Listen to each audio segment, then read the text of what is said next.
28ನೇ ಸಂಚಿಕೆ. 4 ಕಡೆಯೂ ಚೆನ್ನಾಗಿ ನೋಡಿಕೊಂಡು ಇದ್ಬಿಟ್ಟು ರವಿದಾಸನ ತೆಗೆದಿದ್ದ ಸೊರಂಗ ದಾರಿಯಿಂದ ಅದನ್ನು ತೋರಿಸ್ಕೊಂಡು ಸೋಮನ ಸಾಂಬವನನ್ನು ಅದನ್ನು ಒಳಗಡೆ ಹೋಗೋಕ್ಕೆ ಹೇಳಿದ. ಮೊದಲಿನಲ್ಲಿ ಕತ್ಲೆಯಲ್ಲಿ ಕಣ್ಣು ಗೊತ್ತಾಗಲ್ಲ, ಅದಕ್ಕೆ ಅಂತ ಬಾಗಿಲ ಹತ್ರನೇ ನಿಂತ್ಬಿಡ್ಬೇಡ, ಒಳಗಡೆ ಸ್ವಲ್ಪ ದೂರವಾಗಿ ಹೋಗಿ ನಿಂತ್ಕೋ ಅಂತ ಅಂದ. ಸೋಮನ ಸಾಂಬವನ ನೆಲವರೆ ಒಳಗೆ ದೂರಿದ ತಕ್ಷಣ ಅವನ್ನ ಕತ್ತಲೆ ಬಂದು ನುಂಗ್ಬಿಟ್ಟ ಹಾಗೆ ಇತ್ತು. ಆಮೇಲೆ ರವಿದಾಸನ್ ದಾರಿಯಿಂದ ತಿರುಗಿ ನಂದಿನಿ ದೇವಿಯನ್ನು ವಸಂತ ಮಂಟಪ ತನಕ ಹೋದ. ಅಲ್ಲಿಂದ ಪಳಿವಟೇರ ಅರಮನೆಯನ್ನು ನೋಡ್ಕೊಂಡಿದ್ದ. ತಾತಿ ಹುಡುಗಿಯನ್ನು ಬಿಟ್ಟರೆ ಬೇರೆ ಯಾರಾದರೂ ಬಂದುಬಿಟ್ರೆ ಅವನು ನೆಲವರೆ ಒಳಗೇನೆ ಅವಸರವಾಗಿ ಹೋಗಿ ಬಾಗಿಲನ್ನು ಮುಚ್ಕೊಳ್ಳೋದು ಅವಶ್ಯವಾಗುತ್ತೆ ಅಲ್ವಾ. ರವಿದಾಸನ ಆ ಥರ ವಸಂತ ಮಂಟಪದ ಹತ್ರ ನಿಂತ್ಕೊಂಡು ಅರಮನೆ ಬಾಗಿಲನ್ನೇ ನೋಡ್ಕೊಂಡಿದ್ದ ಸಮಯದಲ್ಲಿ ಮಂದಾಗಿನಿ ಸ್ವಲ್ಪನೂ ಶಬ್ದದಿಂದ ಇಲ್ಲದೆ ನಡೆದು ಬಂದು ತೆಗೆದಿದ್ದ ನೆಲವರೆ ಒಳಗೆ ಪ್ರವೇಶ ಮಾಡಿದ್ಲು. ಒತ್ತಾಗಿದ್ದ ಕಾಡುಗಳಲ್ಲಿ ಮಧ್ಯರಾತ್ರಿಯಲ್ಲಿ ಎಷ್ಟೊಂದೋ ದಿನ ಇದ್ದು ಅಭ್ಯಾಸ ಆದವಳಿಗೆ ಈ ನೆಲವರೆಯ ಕತ್ಲೆ ಏನು ಒಂದು ದೊಡ್ಡ ವಿಷಯನ ಏನು. ಕೆಲವು ಕ್ಷಣದಲ್ಲಿ ಕಣ್ಣು ಗೊತ್ತಾಗೋಕ್ಕೆ ಶುರುವಾಯಿತು. ರವಿದಾಸನ ಜೊತೆ ಬಂದವನು ಸ್ವಲ್ಪ ದೂರದಲ್ಲಿ ಒಂದು ಪಿಲ್ಲರ್ ಹತ್ರ ಗುದ್ದುಕೊಂಡು ನಿಂತಿದ್ದನ್ನು ಒದ್ದಾಡಿದ್ದನ್ನು ನೋಡಿದ್ಲು. ಇವಳು ಅದಕ್ಕೆ ಎದುರುಮರೆಯಾಗಿ ಒಂದು ದಾರಿಯಲ್ಲಿ ಹೋದ್ಲು. ಅಲ್ಲಿ ಒಂದು ಮೆಟ್ಲು ಕಾಣಿಸ್ಕೊಂಡಿತ್ತು. ನೆಲವರೆ ದಾರಿಯಿಂದ ಅಲ್ಲಿ ಕೆಳಗಡೆ ಇಳಿದು ಹೋಯಿತು. ಆ ಮೆಟ್ಲಿಂದ ಕೆಳಗಡೆ ಇಳಿದು ಕೆಳಗಡೆ ನಿಂತ್ಕೊಂಡ್ಳು. ಸೋಮನ ಸಾಂಬವನ ಹತ್ರ ಏನೋ ಸ್ವಲ್ಪ ಶಬ್ದ ಕೇಳಿರಬೇಕು. ಯಾರದು ಅಂತ ಹೇಳಿ ಧ್ವನಿಯನ್ನು ಕೂಗಿದ್ದ. ಅದು ತೆಗೆದಿದ್ದ ಬಾಗಿಲಿಂದ ಹೋಗಿ ರವಿದಾಸನ ಕಿವಿಯಲ್ಲಿ ಸಣ್ಣಕ್ಕೆ ಬಿತ್ತು. ಅದೇ ಸಮಯದಲ್ಲಿ ಅರಮನೆ ದಾರಿಯಿಂದ ದಾದಿ ಹುಡುಗಿ ಕೈಯಲ್ಲಿ ದೀವಟಿ ಜೊತೆ ಬಂದುಕೊಂಡಿರೋದನ್ನು ರವಿದಾಸನ್ ನೋಡಿದ. ತಾನು ಮುಂಚೆ ಹೋಗಿ ಸೋಮನ ಸಾಂಬವನಿಗೆ ಎಚ್ಚರಿಕೆ ಮಾಡೋದಕ್ಕೆ ಬೇಗ ನಡೆದ. ನೆಲವರೆ ಬಾಗಿಲ ಹತ್ರ ಬಂದಿದ್ದ ತಕ್ಷಣ, ಸಾಂಬವ ಎಲ್ಲಿದೆಯಾ, ನನ್ನನ್ನು ಕರೆದಿಯಾ ಅಂತ ಹೇಳಿದೆ. ಹೌದು, ಕೂಗಿದ್ದೆ. ಅಷ್ಟರಲ್ಲಿ ಅವಸರಣ್ಣ, ನಿನ್ನ ಧ್ವನಿ ಒಳಗಡೆ ಯಾರಿಗಾದ್ರೂ ಕೇಳಿಬಿಟ್ರೆ ಏನು ಮಾಡೋದು? ನಿನ್ನನ್ನು ಇಲ್ಲೇ ಹೀಗೇನೆ ಬಿಟ್ಟುಬಿಟ್ಟು ಹೋಗ್ಬಿಡ್ತೀನಿ ಅಂತ ಅಂದ್ಕೊಂಡ್ಯಾ? ಇಲ್ಲ, ಒಂದು ವಿಷಯ ಕೇಳೋದಕ್ಕೋಸ್ಕರ ಕರೆದೆ ಅಂತ ಹೇಳ್ಕೊಂಡೆ. ಸೋಮನ ಸಾಂಬವನ್ ರವಿದಾಸನ ಹತ್ರ ಬಂದ. ಇಂಥ ಸಮಯದಲ್ಲಿ ನೆಲವರೆ ಬಾಗಿಲ ಹತ್ರ ಪ್ರಕಾಶವಾದ ಬೆಳಕು ಕಾಣಿಸ್ಕೊಂಡಿತ್ತು. ಓಹೋ, ಆ ಹೆಣ್ಣು ದೇವಟಿ ಜೊತೆ ಬಂದ್ಬಿಟ್ಟಿದ್ಲು, ನೀನು ನೋಡ್ಬಿಡ್ತಾಳೆ. ಹೋಗು, ದೂರವಾಗಿ ಹೋಗಿ ಆ ಪಿಲ್ಲರ್ ಜೊತೆ ಹಿಂದೆ ಮರೆಯಲ್ಲಿ ನಿಂತ್ಕೋ ಬೇಗ ಅಂತ ಅಂದ ರವಿದಾಸ. ಸೋಮನ ಸಾಂಬವನ ಅರ್ಜೆಂಟಾಗಿ ಹಿಂದೆ ಹೋಗಿ ನಿಂತ. ಮರುಕ್ಷಣ ನೆಲವರೆ ಬಾಗಿಲಿಯಲ್ಲಿ ತಾದಿ ಹುಡುಗಿ ಕೈನಲ್ಲಿ ದೀವಟಿ ಜೊತೆ ಬಂದಿದ್ದಳು. ಮಂತ್ರವಾದಿ ಎಲ್ಲಿ ಹೋದೆ ಅಂತ ಹೇಳಿದ. ಎಲ್ಲೂ ಹೋಗಲಿಲ್ಲ, ಇಲ್ಲೇ ಥರ ನಿನಗೋಸ್ಕರ ಕಾಯ್ತಾ ಇದ್ದೀನಿ ಅಂತ ಹೇಳ್ಕೊಂಡೆ. ರವಿದಾಸ ಅವಳನ್ನ ಹತ್ತಿರ ಬಂದು ದೀವಟಿಯನ್ನು ಕೈಯಲ್ಲಿ ಇಸ್ಕೊಂಡ. ಎಣ್ಣೆ ಹೊರಗಡೆ ಬಾಗಿಲನ್ನು ಬೀಗ ಹಾಕೋ, ಇನ್ನೂ ಸ್ವಲ್ಪ ಹೊತ್ತಿಗೆ ಎಲ್ಲ ಚಾವಿ ಜೊತೆ ತಿರುಗಿ ಬಾ, ಬಾಗಿಲನ್ನು ತಟ್ಟಿ ನೋಡು. ನಾನು ಒಂದು ಬಾಗಿಲು ಕೊಟ್ಟರೆ ಒಂದು ಧ್ವನಿ ಕೊಟ್ಟರೆ ಬಾಗಿಲನ್ನು ತೆಗೆದುಬಿಡು. ಒಂದು ವೇಳೆ ಒಬ್ಬರು ಇಲ್ಲದೆ ಇರೋ ಸಮಯವಾಗಿ ನೋಡಿ ಬಾಗಿಲನ್ನು ತೆಗಿ ಅಂತ ಅಂದ ರವಿದಾಸ. ಆಗಲಿ ಮಂತ್ರವಾದಿ, ಆದರೆ ನಿನಗೂ ಒಂದು ಎಚ್ಚರಿಕೆ ಮಾಡ್ತಾ ಇದ್ದೀನಿ. ಚಿಕ್ಕಪಳಿವಟರಿಗೆ ಏನೋ ಅನುಮಾನ ಬಂದಿದೆ, ನೀನು ಸಿಕ್ಕಾಕೊಂಡರೆ ನನ್ನನ್ನು ಮಾತ್ರ ತೋರಿಸ್ಕೊಟ್ಬಿಡ್ಬೇಡ ಅಂತ ಹೇಳ್ಕೊಂಡ್ಳು ಹೆಣ್ಣೆ. ಸುಮ್ಮನೆ ಕಲವರ ಮಾಡಬೇಡ, ನಾನು ತಾನೇ ಹೇಳಿದ್ದೀನಿ ಅಲ್ವಾ, ಕಾಲಂದ ಗಂಡನಿಗೆ ಕೊನೆ ಟೈಮು ಹತ್ತಿರ ಬಂದುಬಿಟ್ಟಿದೆ. ನನ್ನನ್ನು ಯಾಕೆ ತಿರ್ಗಾ ಬಂದು ಬಾಗಿಲನ್ನು ತೆಗಿಯೋಕೆ ಹೇಳ್ತೀಯ? ನೆಲವರೆಯಿಂದ ಹೊರಗಡೆ ಹೋಗೋದಕ್ಕೆ ತಾನೇ ಬೇರೆ ದಾರಿ ಇದೆಯಲ್ಲ, ಆ ದಾರಿ ಇವತ್ತಿಗೆ ಉಪಯೋಗ ಆಗಲ್ಲ. ಬೆಟ್ಟಾಟ್ರಲ್ಲಿ ಆರಿನಲ್ಲಿ ಬಂದಿದ್ದ ಪ್ರವಾಹ ಕರೆ ಮಿಂಚಿ ಹೋಗ್ತಾ ಇದೆ. ನೀನು ಹೋಗು, ಸರಿಯಾಗಿ ಒಂದು ನಾಳಿಗೆ ಸಮಯದಲ್ಲೆಲ್ಲ ನಾನು ತಿರ್ಗಿ ಬಂದ್ಬಿಡು ನೀನು ಅಂತ ಹೇಳಿದ್ನು. ದಾದಿ ಹೆಣ್ಣು ಒಳಗಡೆ ಹೋಗಿ ಬಾಗಿಲನ್ನು ಹಾಕಿದ್ಲು. ಅವಳು ಹೊರಗಡೆ ಬಂದು ಬಾಗಿಲನ್ನು ಹಾಕಿದ ಅದೇ ಸಮಯದಲ್ಲಿ ರವಿದಾಸ ಒಳಗಡೆನೂ ಬಾಗಿಲನ್ನು ಬೀಗ ಹಾಕಿದ್ದ. ಆಮೇಲೆ ಕೈನಲ್ಲಿ ದೀವಟಿಯನ್ನು ಎತ್ಕೊಂಡು ಸೋಮನ ಸಾಂಬವನ ಇರೋ ಜಾಗ ನೋಡಿ ಬೇಗ ಬಂದ.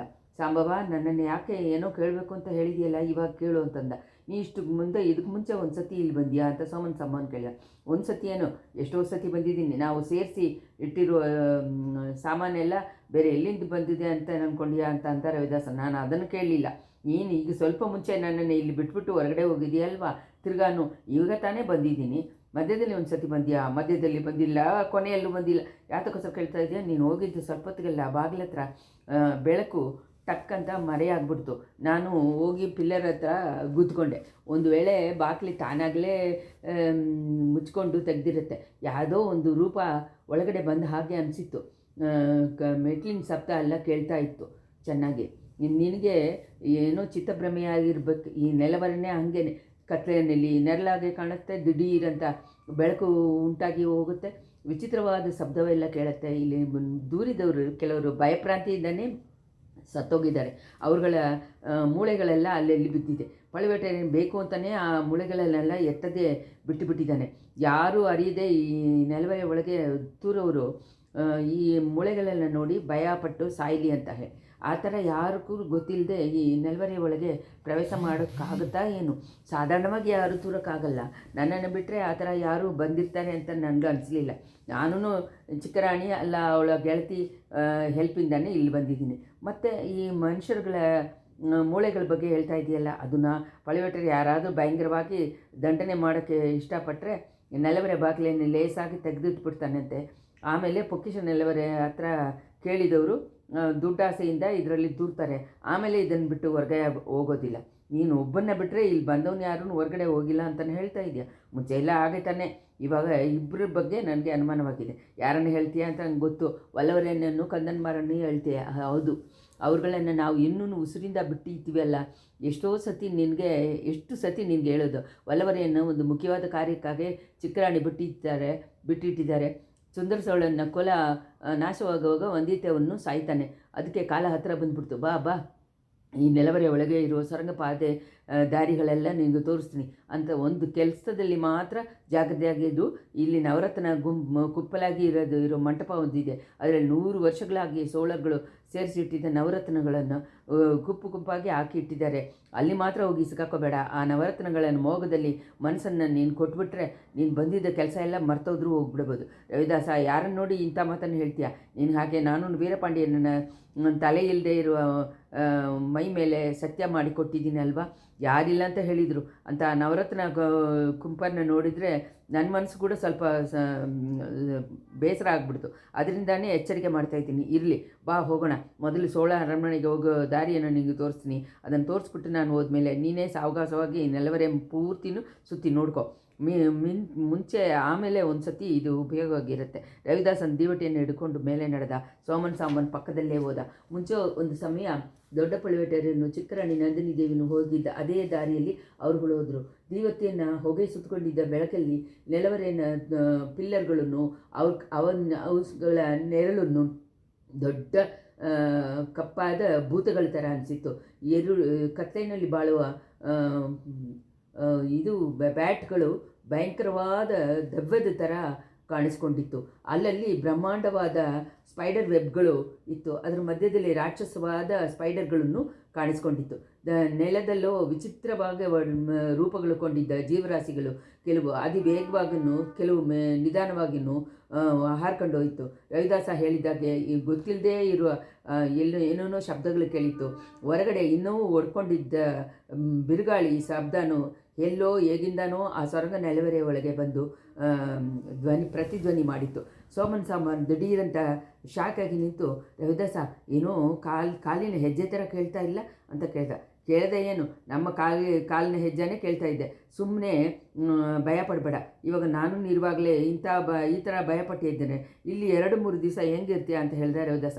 ನಾನು ಏನು ಭಯಪಡಲಿಲ್ಲ. ನೀನು ಹೋದ್ಮೇಲೆ ಭ್ರಾಂತಿಗೆ ಒಳಗಾಗೋದಕ್ಕಿಂತ ನೀನು ಇರುವಾಗಲೇ ಕೇಳಿ ತಿಳ್ಕೊಳ್ಳೋಕ್ಕೆ ಇಷ್ಟಪಡ್ತಾಯಿದ್ದೀನಿ. ಈ ನೆಲವರೆ ಒಳಗೆ ದೂರಿದವರು ಕೆಲವರು ಇಲ್ಲೇನೇ ಸತ್ತು ಹೋಗಿದ್ದಾರೆ ಅಂತ ಹೇಳಿದೆಯಲ್ವಾ ಅಂತ ಹೇಳಿದೆ ಸೋಮನ್ ಸಾಂಬ. ಹೌದು, ಅವರುಗಳ ಪಿಶಾಚಿಗಳು ಇಲ್ಲಿ ಸುತ್ತಕೊಳ್ತಾನೇ ಇದ್ದೆ. ಅದರಿಂದ ಏನು, ದೆವ್ವಗಳು ನಮ್ಮನ್ನು ನೋಡಿ ಭಯಪಟ್ಟು ಕೂಗಬೇಕು. ಆದರೆ ಈ ಚಿಕ್ಕ ಹುಡುಗ ವಂದಿತೇವ ಈ ನೆಲವರ ಒಳಗೆ ಭಯ ಇಲ್ಲದೆ ಬಂದು ಇದ್ದು ಹೇಗೋ ತಪ್ಪಿಸ್ಕೊಂಡು ಹೊರಗೋಗಿದ್ದಾನೆ. ಎಷ್ಟೊಂದೋ ದೆವ್ವಗಳನ್ನು ನೋಡಿ ನೀನು ಯಾಕೆ ಭಯ ಪಡಬೇಕು? ದೆವ್ವನೂ ಪಿಶಾಚನೂ ಇರಲಿ, ಅದಕ್ಕೆಲ್ಲ ಯಾರು ಭಯ ಪಡ್ತಾರೆ? ಬೇರೆ ಏನೋ ಪ್ರಾಣಿಗಳು, ವಿಷ ಜಂತುಗಳು ಇಲ್ಲಿ ಇರ್ಬೋದಲ್ವಾ? ಹಾವುಗಳಿಗೂ ಜೇಳುಗಳಿಗೂ ಭಯ ಪಡ್ತಾ ಇದೆಯಾ? ನಮ್ಮನ್ನು ಕಂಡ್ರೆ ಅವುಗಳು ಹೋಗಿ ಅವ್ರಿಗೆ ತೂರ್ಕೊಳ್ಳುತ್ತೆ. ಎಲ್ಲಾದರೂ ಇದ್ರೂ 2-3 ದಿವಸ ಇಲ್ಲೇ ಇರೋದು ಅಂದರೆ ಯೋಚನೆ ಆಗಿದೆ ರವಿದಾಸ. ಅದಕ್ಕೆ ಮುಂಚೆನೇ ಒಂದು ವೇಳೆ ಸಂದರ್ಭ ಸಿಕ್ಕಿದರೆ ಬೇಡ ಅಂತ ತಪ್ಪು ಮಾತ್ರ ಮಾಡಿಬಿಡ್ಬೇಡ. ಇವತ್ತು ಮಂಗಳವಾರ, ಬುಧವಾರ, ಗುರುವಾರ 2 ದಿವಸ ನೀನು ಕಾಯ್ತಾ ಇರಬೇಕು. ಸುಂದರ ಸೊಳ ಸಪ್ರೇಟಾಗಿ ಇರೋ ಸಮಯ ನೋಡಿ ಯಾವುದು ಅಂತ ನೋಡಿ ಇಟ್ಕೋಬೇಕು. ಸುಂದರ ಸವಳನ್ನ ಪಟ್ಟಮಗಿಸಿ ಯಾವಾಗಲೂ ಅವ್ರ ಹತ್ರನೇ ಇರ್ತಾಳೆ. ಶುಕ್ರವಾರ ರಾತ್ರಿ ನಿಶ್ಚಯವಾಗಿ ಅವರು ದುರ್ಗಾಪರಮೇಶ್ವರಿ ದೇವಸ್ಥಾನಕ್ಕೆ ಹೋಗ್ತಾಳೆ. ಅವತ್ತು ರಾತ್ರಿ ತಾನೇ ನೀನು ಬಂದಿದ್ದ ಕೆಲಸವನ್ನು ಮುಗಿಸ್ಬೇಕು. ಸುಂದರ ಸವಳನ್ನು ಕುಲನು ನಿರ್ಮೂಲವಾಗುವ ದಿನ ಶುಕ್ರವಾರನೇ. ಆ ಮುಂದೆ ಹಿಂದೆ ಏನಾದರೂ ನಡೆದರೆ ಕಾರ್ಯ ಕೆಟ್ಟೋಗ್ಬೋದು ಅಂತ ಹೇಳ್ದ ರವಿದಾಸ. ಈ ಥರ ಮಾತಾಡಿಕೊಂಡು ಇಬ್ಬರು ಬೇಗ ನಡೆದ್ರು. ಸೋಮನ್ ಸಾಮಾನು ಮಾತಾ ಸುತ್ತ ನೋಡಿಕೊಂಡೇ ಹೋದ. ಆದ್ರೂ ಅವರುಗಳು ಅರಿಯದೇನೆ ಪಿಲ್ಲರ್ಗಳ ಮರೆಯಿಂದ ಬಚ್ಚಿಟ್ಕೊಂಡು ಸ್ವಲ್ಪನೂ ಶಬ್ದವಿಲ್ಲದೆ ಹಾರಿ ಅವರುಗಳನ್ನು ಹಿಂಬಾಲಿಸ್ಕೊಂಡು ಬಂದಿದ್ದ ಮೂಗಿರಾಣಿ ಅವರುಗಳು ಕಣ್ಣಲ್ಲಿ ಬೀಳಲಿಲ್ಲ. ನೆಲವರೆ ಸೊರಂಗದಲ್ಲಿ ಒಂದು ಪಕ್ಕದಿಂದ ಇನ್ನೊಂದು ಪಕ್ಕಕ್ಕೆ ಅವರು ಬಂದು ಸೇರಿದರು. ಅವ್ರುಗಳಿಗೆ ಮುಂಚೆ ದೊಡ್ಡ ಗೋಡೆ ಇತ್ತು. ಅದರಲ್ಲಿ ಎಲ್ಲೂ ಬಾಗಿಲು ಇರುವ ಹಾಗೇನೂ ಅನಿಸಲಿಲ್ಲ. ಆದರೆ ಬಾಗಿಲಿನ ಕೊನೆಯಲ್ಲಿ ಒಂದು ಚಿಕ್ಕದು ಕಿಟಕಿ ಥರ ಇತ್ತು. ಅಲ್ಲಿಂದ ಸ್ವಲ್ಪ ಬೆಳಕು ಬಂತು. ರವಿದಾಸನ ದೀವಟಿಯನ್ನು ಸಾಮಾನ್ಯ ಕೈಯಲ್ಲಿ ಕೊಟ್ಬಿಟ್ಟು ಆ ಉದ್ದವಾಗಿ ಇದ್ದಿದ್ದ ಗೋಡೆಯಲ್ಲಿ ಅಲ್ಲಲ್ಲಿ ನೀಳಿಸ್ಕೊಂಡಿದ್ದ ಆ ಮೊಳೆಯನ್ನು ಹಿಡ್ಕೊಂಡು ಪಳಕಣಿಯಿಂದ ಕಿಟಕಿಯಿಂದ ಬರುವ ಸ್ವಲ್ಪ ದೂರ ಹೋಗಿ ಇದ್ಬಿಟ್ಟು ಆಮೇಲೆ ಕೆಳಗೆ ಸರ್ವಂತೆ ಇಳಿದ. ಆ ಕಿಟಕಿಯಿಂದ ಹೊರಗಡೆ ದೂಕಬೇಕಾ, ಅದೇನೇ ದಾರಿಯಾ ಅಂತ ಸಾಂಬವನ್ ಕೇಳಿದ. ಇಲ್ಲ, ಆ ಕಿಟಕಿಯಿಂದಾನೇ ಇಳಿತಾನೆ ದೂರಿ ಹೋಗ್ಬೋದು. ಆದರೆ ಅದ್ರ ದಾರಿಯಿಂದ ನೋಡಿದ್ರೆ ಚೋಳನ ಅರಮನೆ ಕಾಣಿಸ್ಕೊಳ್ಳುತ್ತೆ. ಆ ಅರಮನೆಯಲ್ಲಿ ಮುಖ್ಯವಾದ ಜಾಗನೂ ಗೊತ್ತಾಗುತ್ತೆ ಅಂತ ಅಂದ ರವಿದಾಸ. ಸುಂದರ ಸೋಳ ಮಲಗಿರೋ ಜಾಗನ ಅಂತ ಕೇಳಿದಾರ ಸಾಂಬವ್. ಹೌದು, ಅಲ್ಲಿ ಜನ ಜಾಸ್ತಿ ಓಡಾಟ ಹೆಂಗಿದೆ ಅಂತ ಈ ಕಿಟಕಿಯಿಂದ ನೋಡಿ ನೀನು ತಿಳ್ಕೊಬೋದು. ಇವಾಗ ನನ್ನ ಜೊತೆ ಬಾ, ನಾನು ಮಾಡೋದನ್ನು ಚೆನ್ನಾಗಿ ನೋಡ್ಕೊ. ಈ ಥರ ಹೇಳಿಬಿಟ್ಟು ರವಿದಾಸನ ಕೆಳಗೆ ಬಗ್ಗಿದ. ಶಾರ್ಪಾಗಿ ನೋಡಿಬಿಟ್ಟು ರೌಂಡಾಗಿ ಇದ್ದಿದ್ದ ಒಂದು ಕಲ್ಲು ಮೇಲೆ ಕಾಲೇ ಇಟ್ಟು ಅಮ್ಕಿಕೊಂಡು ಎರಡು ಕೈಯಿಂದನೂ ಒಂದು ಚದುರವಾಗಿ ಇದ್ದಿದ್ದ ಕಲ್ಲನ್ನು ಹಿಡಿದು ತಳ್ಳಿದ್ದಾನೆ. ಕೆಳಗಡೆ ಒಂದು ದಾರಿ ಕಾಣಿಸ್ಕೊಂಡಿತ್ತು. ದೇವರೇ, ಈ ನೆಲವರೆ ಒಳಗೆ ಒಂದು ಪಾತಾಳ ಜಾಗನ ಅಂತ ಹೇಳಿದ. ಆಶ್ಚರ್ಯಪಟ್ಟ ಸೋಮನ್ ಸಾಂಬ. ಹೌದು, ಈ ಜಾಗದಿಂದ ದೊಡ್ಡ ಪಳುವೆಟೆಯನ್ನು ಚಿಕ್ಕರಾಣಿನ ಬಿಟ್ಟರೆ ಬೇರೆ ಯಾರಿಗೂ ಗೊತ್ತಿಲ್ಲ. ಮೂರನೇದಾಗಿ ನನಗೆ ಗೊತ್ತು, ಇವಾಗ ನಿನಗೆ ಗೊತ್ತು. ಈ ಜಾಗವನ್ನು ತೆಗೆಯೋದು ಹೇಗೆ ಅಂತ ತಿಳ್ಕೊಂಡೆ ಅಲ್ವಾ ಅಂತಂದು ಇಬ್ಬರು ಆ ಜಾಗದಲ್ಲಿ ಇಳಿದು ಹೋದರು. ದೀವಟಿನ ಬೆಳಕು ಸ್ವಲ್ಪ ಹೊತ್ತಿಗೆಲ್ಲ ಮರೆಯಾಯಿತು. ಮೂಗಿರಾಣಿ ತಾನು ಮರೆಯಾಗಿದ್ದ ಜಾಗದಿಂದ ಒಂದೇ ಸತಿ ಹಾರಿಕೊಂಡು ಅಲ್ಲಿ ಬಂದಳು. ತೆಗೆದಿದ್ದ ದಾರಿಯನ್ನು ಶಾರ್ಪಾಗಿ ನೋಡಿದಳು. ಅದರಲ್ಲಿ ಇಳಿಯೋದಕ್ಕೆ ಒಂದು ಹೆಜ್ಜೆ ಇಟ್ಟಲು. ಆಮೇಲೆ ಏನೋ ಯೋಚನೆ ಮಾಡಿಕೊಂಡು ಟಕ್ಕಂತ ಕಾಲನ್ನು ಹೊರಗಡೆ ಎತ್ತಿಬಿಟ್ಲು. ಸ್ವಲ್ಪ ಹೊತ್ತು ಯೋಚನೆ ಮಾಡಿಕೊಂಡಿದ್ದುಬಿಟ್ಟು ಮುಂಚೆ ರವಿದಾಸ ಗೋಡೆ ಮೇಲೆ ಹತ್ತಿದ್ದ ಜಾಗವನ್ನು ನೋಡಿದ್ರು. ಅಲ್ಲಿ ಒಂದೇ ಸತಿ ಹಾರಿ ಹೋಗಿ ಅವನು ಹತ್ತಿದ್ದ ಹಾಗೇನೆ ತಾನೂ ಗೋಡೆ ಮೇಲೆ ಹತ್ತಿದ್ಲು. ಕಿಟಕಿಯನ್ನು ನೋಡಿದ ತಕ್ಷಣ ಅಲ್ಲಿ ಹತ್ತಿ ಕೂತ್ಕೊಂಡು ಆ ಕಡೆ ನೋಡಿದ್ಲು. ಸೊ ಗೋಡೆಯನ್ನು ಅಂಟಿದ ಹಾಗೆ ಇದ್ದಿದ್ದ ತೋಟನೂ ಅದಕ್ಕೆ ಹತ್ತಿರ ಸುತ್ತಲೂ ಇದ್ದ ಮಾಳಿಗೆಗಳನ್ನು ಕಾಣಿಸ್ಕೊಂಡಿತ್ತು. ಆ ಮಾಳಿಗೆಯನ್ನು ನೋಡಿದ ತಕ್ಷಣ ಅವಳ ಮೈ ಜುಮ್ಮಂದಿತ್ತು. ಅದರೊಳಗೆ ತನಗೆ ಪ್ರಿಯವಾದ ಊರುಗಳು ಇದ್ದಾರೆ ಅಂತ ಹೇಳಿ ಅವಳ ಮನಸ್ಸು ಹೇಳಿತ್ತು. ರಹಸ್ಯ ದಾರಿಯಿಂದ ಹೋಗೋರು ತನಗೆ ಪ್ರಿಯವಾದ ಊರುಗಳಿಗೆ ಕೆಡುಕು ಮಾಡೋ ನೋಟದಿಂದಾನೇ ಬಂದವರು ಅಂತ ಹೇಳಿ ತಿಳ್ಕೊಂಡ್ಳು. ಅವಳಿಗೆ ಅವ್ರುಗಳ ಕೆಟ್ಟ ಇದನ್ನು ತಡಿಸೋ ಶಕ್ತಿಯನ್ನು ತನಗೆ ಕೊಟ್ಟು ದಯ ಮಾಡಬೇಕು ಅಂತ ಹೇಳಿ ಅವಳ ಆತ್ಮನಲ್ಲಿ ಇದ್ದ ದೇವರನ್ನು ಪ್ರಾರ್ಥನೆ ಮಾಡಿಕೊಂಡ್ಳು. ಕೆಳಗೆ ಇಳಿದು ಬಿಡೋಣ ಅಂತ ಅವಳು ಅಂದ್ಕೊಂಡಿದ್ದ ಸಮಯದಲ್ಲಿ ಸ್ವಲ್ಪ ದೂರದಲ್ಲಿ ಗೊತ್ತಾಗಿದ್ದ ಮಾಳಿಗೆ ಮೇಲೆ ಮಾಡದಲ್ಲಿ ಒಂದು ಅತಿಶಯವಾದ ನೋಟ ಕಾಣಿಸ್ಕೊಂಡಿತ್ತು. ಸ್ವಲ್ಪ ಮುಂಚೆ ಆ ಕತ್ಲೆಯಿಂದ ಒತ್ತಾಗಿದ್ದ ನೆಲವರೆಯಿಂದ ರವಿದಾಸನು ಸೋಮನ್ ಸಾಂಬವನ್ನ ಅದರ ಹತ್ತಿ ಗೋಡೆಗಳ ಮರೆಯಲ್ಲಿ ಬಚ್ಚಿ ನಿಂತ್ಕೊಂಡಿದ್ರು. ಅರಮನೆಯ ಒಳಗಡೆ ಶಾರ್ಪಾಗಿ ನೋಡ್ತಾ ಇದ್ರು. ಆವಾಗ ಹಗಲೋತಾ ಇದರಿಂದ ಆ ಮಾಳಿಗೆ ಮೇಲೆ ಮಾಡ ಚೆನ್ನಾಗಿ ಗೊತ್ತಾಯಿತು. ರವಿದಾಸನ ಕೈನಲ್ಲಿ ದೀವಟಿ ಇಲ್ಲ. ಸಾಂಬವನ ಕೈನಲ್ಲಿ ಮಾತ್ರ ವೇಲು ಹೊಂದಿತ್ತು. ರವಿದಾಸ ಆ ವೇಲನ್ನು ಎತ್ಕೊಂಡು ಮಾಳಿಗೆಯನ್ನು ಒಳಗಡೆ ನೋಡಿ ಅದನ್ನು ಎಸೆಯೋದಕ್ಕೋಸ್ಕರ ನೋಡ್ತಾ ಇದ್ದ. ಮೂಗಿರಾಣಿನ ಮನಸ್ಸು ಆ ಸಮಯ ನಿಂತ ಹಾಗೆ ಅನಿಸಿತು. ಒಳ್ಳೆಯ ಸಮಯವಾಗಿ ರವಿದಾಸ ಆ ವೇಲನ್ನು ಎಸೆಯುವ ಹಾಗೆ ಭಾವನೆ ಮಾಡಿಬಿಟ್ಟು ಸೋಮನ್ ಸಾಂಬವನ ಹತ್ರ ತಿರ್ಗಾ ಕೊಟ್ಬಿಟ್ಟ. ಮರುಕ್ಷಣ ಅವರುಗಳ ಇಬ್ಬರೂ ಅಲ್ಲಿಂದ ಮರೆಯಾಗ್ಬಿಟ್ರು. ಮೂಗಿರಾಣಿಯನ್ನು ಪಲಕಣಿಯಿಂದ ಗೋಡೆ ಹತ್ರ ಕೆಳಗೆ ಇಳಿದಳು. ಸೊರಂಗದಾರಿ ಗೊತ್ತಿದ್ದ ಜಾಗೆಯನ್ನೇ ಶಾರ್ಪಾಗಿ ನೋಡಿಕೊಂಡು ಮರೆಯಾಗಿ ನಿಂತಳು. ಇನ್ನೂ ಸ್ವಲ್ಪ ಹೊತ್ತಿಗೆಲ್ಲ ಆ ಜಾಗದಲ್ಲಿ ತಿರುಗಾನು ದೀವಟಿ ಬೆಳಕು ಕಾಣ್ಕೊಂಡಿತ್ತು. ಇಬ್ಬರೂ ಹೊರಗಡೆ ಬಂದರು. ಸೊರಂಗದಾರಿಯನ್ನು ಮುಚ್ಚಿದರು. ಇದನ್ನು ತೆಗೆಯೋ ಜಾಗ ಚೆನ್ನಾಗೇ ಗೊತ್ತಾಯ್ತಲ್ವಾ, ನಿನಗೆ ದಾರಿ ಚೆನ್ನಾಗಿ ಗೊತ್ತಾಯ್ತಲ್ವಾ ಅಂತ ರವಿದಾಸನ್ ಕೇಳಿದ. ತಿಳ್ಕೊಂಡೆ, ಇನ್ನು ನಿನಗೇನು ವಿಚಾರ ಬೇಡ, ಒಪ್ಕೊಂಡಿದ್ದ ಕಾರ್ಯವನ್ನು ನಿಶ್ಚಯವಾಗಿ ನಾನು ಮುಗಿಸ್ಬಿಡ್ತೀನಿ ಅಂತ ಹೇಳಿದ. ಸುಂದರ ಸೋಳನ ಬಾಳು ಶುಕ್ರವಾರದ ಅಂದಿಗೆ ಮುಗಿಯುತ್ತೆ. ಈ ಥರನೇ ನೀನು ನಿನ್ನ ಕೆಲಸವನ್ನು ಮಾಡ್ಕೊಂಡು ಬಾ ಅಂತ ಅಂದ ಸಾಂಬವನ್. ಚಿಕ್ಕರಾಣಿ ಕರಿಗಾಲನನ್ನು ನೋಡ್ಕೊಳ್ತಾಳೆ, ಅದ್ರ ಬಗ್ಗೆ ಯೋಚನೆ ಇಲ್ಲ. ಆದರೆ ಚಿಕ್ಕ ಹುಲಿ ಕಡಲಿಂದ ತಪ್ಪಿ ಬಂದು ನಾಗಪಟ್ಟಣದಲ್ಲಿ ಇರೋಗ ಹಾಗೆ ಕಾಣಿತ್ತು. ಆದರೆ ಈ ಸತಿ ಅವನು ತಪ್ಪಕ್ಕಾಗಲ್ಲ. ಅವನ್ನ ಕಾಪಾಡ್ಕೊಂಡು ಬಂದಿದ್ದ 2 ಹೆಣ್ಣು ದೆವ್ವಗಳು ಇವಾಗ ಈ ತಂಜೆನಲ್ಲಿದೆ. ಓಡಕಾರ ಹುಡುಗಿನನ್ನು ಮೂಗಿನನ್ನು ಗುಂಪಲ್ಲಿ ನಾನು ನೋಡಿದೆ. ಆ ವೀರ ವೈಷ್ಣವ ದ್ರೋಗಿ ಕೂಡ ಇಲ್ಲೇ ತಾನೇ ಇದ್ದಾನೆ. ಆದ್ದರಿಂದ ಕುಟ್ಟಿ ಹುಲಿನೂ ನೀ ತಪ್ಪಕ್ಕಾಗಲ್ಲ. ನಾಗಪಟ್ಟಣಕ್ಕೆ ಕ್ರಮವಿತ್ತನನ್ನು ಕಳಿಸ್ತೀನಿ. ಸುಂದರ ಸೋಳನ ಕುಲ ಈ ಶುಕ್ರವಾರದ ದಿನ ಕುಸಿದೋಗ್ಬಿಡುತ್ತೆ.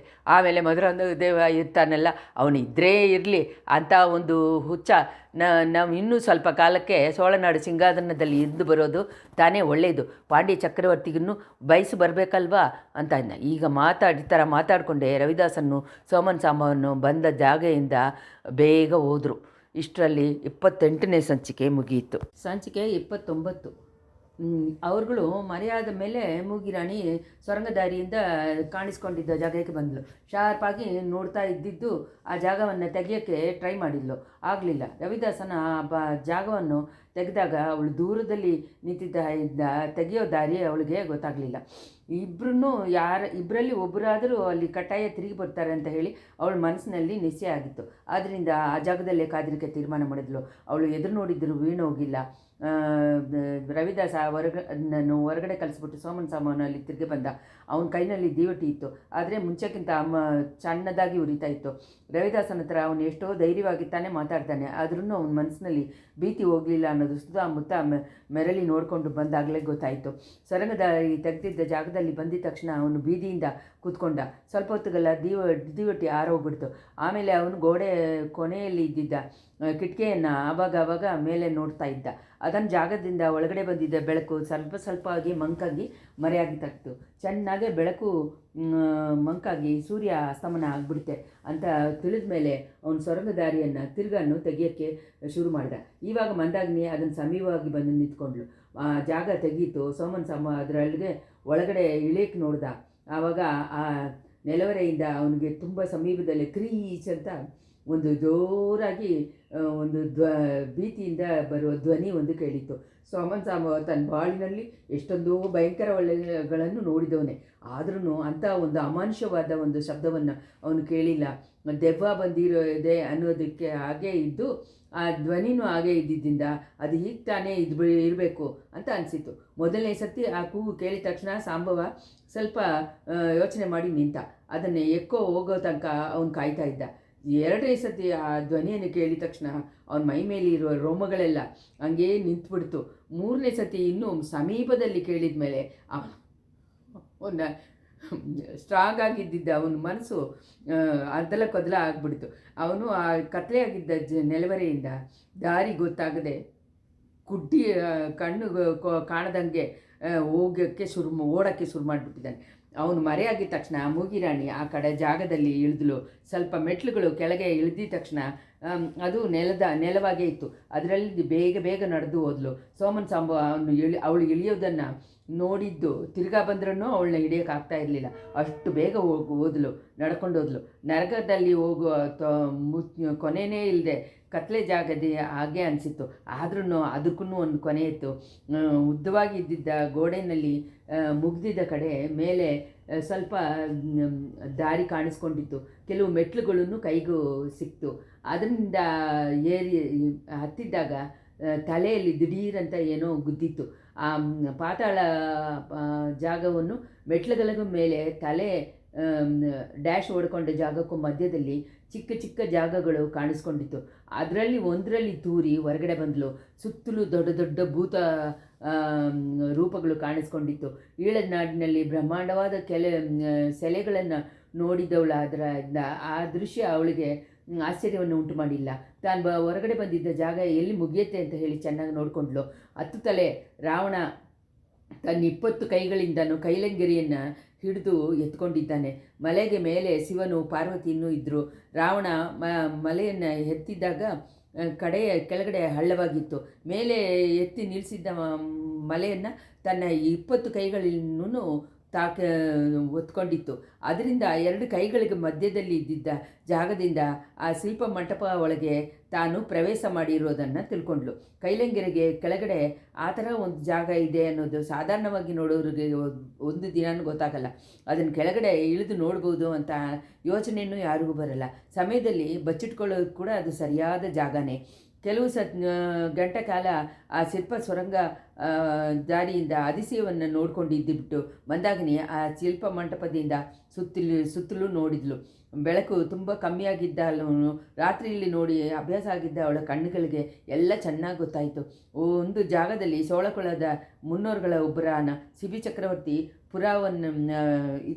ಪಾರಿವಾಳವನ್ನು ಉಸಿರನ್ನು ಕಾಪಾಡೋಕ್ಕೋಸ್ಕರ ತನ್ನ ಮೈ ಮೇಲಿಂದ ಇರುವ ಸ್ಕಿನ್ನನ್ನು ಕಟ್ ಮಾಡಿ ಕೊಟ್ಟಿದ್ದ ದೃಶ್ಯ ಸೆಲೆ ರೂಪದಲ್ಲಿತ್ತು.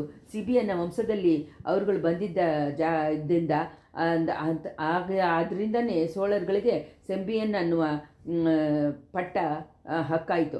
ಆ ಶಿಲ್ಪವನ್ನು ಶಾರ್ಪಾಗಿ ನೋಡ್ಕೊಂಡಿದ್ದ ಮೇಲೆ ಮೂಗಿರಾಣಿ ಆ ಕಡೆ ಹೋದಲು. ಬ್ರಹ್ಮಾಂಡವಾದ ಶಿವನ ಸೆಲೆಯನ್ನು ಸರಸಿಯಿಂದ ಗಂಗೆ ನದಿ ಕೆಳಗಡೆ ಬೀಳುವ ದೃಶ್ಯ ಒಂದು ಶಿಲ್ಪದಲ್ಲಿತ್ತು.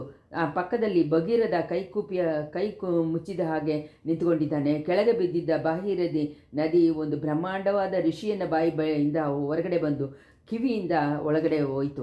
ಆ ಥರ ಹೋಗಿದ್ದ ಗಂಗೆಯಲ್ಲಿ ಒಂದು ಚಿಕ್ಕದು ಋಷಿಯೊಬ್ಬರು ಗುಂಡಿಗೆಯಲ್ಲಿ ನೀರನ್ನು ಎತ್ಕೊಂಡಿದ್ದರು.